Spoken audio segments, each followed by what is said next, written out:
and depriving ourselves, screaming at our kids or verbally abusing our partners after being the nice guy at work all day, surfing the internet and visiting porn sites while our wife makes us dinner, cheating on our husband while he is hard at work trying to provide all the extra pleasures in life for our family, stealing our co-workers' ideas and claiming them as our own. The shadow is made up of the thoughts, emotions, and impulses that we find too painful, embarrassing, or distasteful to accept. So instead of dealing with them, we repress them. Right now, hundreds of millions of people are living in denial of their individual shadow. And all of us are being affected by the collective shadow in more ways than we can imagine.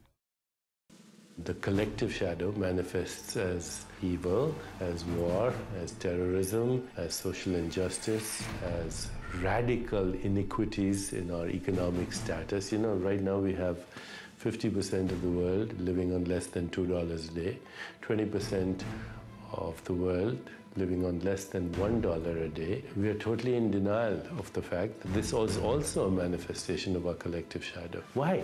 Because people in social institutions, financial institutions, political institutions, corporate institutions are in total denial of the shadow energy. They don't even understand it. Or even what we call evil in the world is the manifestation of our collective shadow, turned pathological, repressed, in rage, in denial. People who express self-righteous morality are usually the ones who have the darkest, deepest shadows. The shadow of the Catholic Church, which pronounces on homosexuality as evil and calls gays sinners, while hiding pedophiles in its own clergy. These are all expressions of the shadow. The entire trajectory of human history at this point is like the Titanic. It is headed for an iceberg. It is going in a direction that is unsustainable, and it is going in a direction that is unsurvivable. If not for us, then at least for our children or our grandchildren. And from an archetypal perspective, each and every one of us is the captain. And the temptation is, it's too painful. The temptation is to just distract ourselves. The temptation is to pretend it's not happening. Or the temptation is to go into cynicism. Or the temptation is to just go into anger and indulge that and not do anything.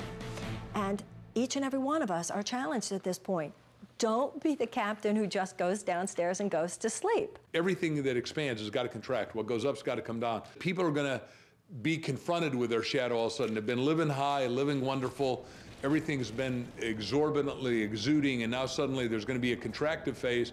And if you haven't met yourself, if you haven't done your self-work, if you haven't been on the inside and done some exploration and cleaned up, you know, cleaned your house and detoxed it, you're going to be in trouble.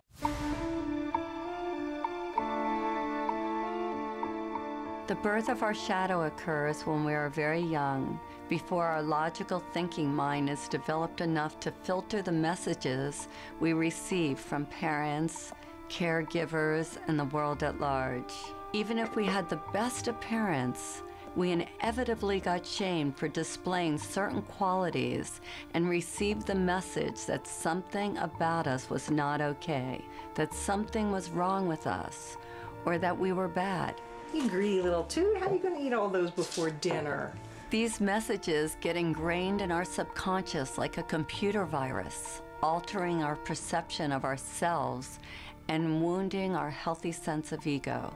When we suppress any of these qualities, we are living in denial of all of who we are. And of course, it's different based upon our environment. If you're raised in a family of blue-collar workers, and you declare that you want to play the piano or you want to become an artist, that artistic quality will be negatively received, and you may end up having to suppress that. On the other hand, if you're raised in a family of artists and intellectuals and you declare that you want to start working on construction or you want to be really athletic, that may also pay the mortgage, and at the end of the month,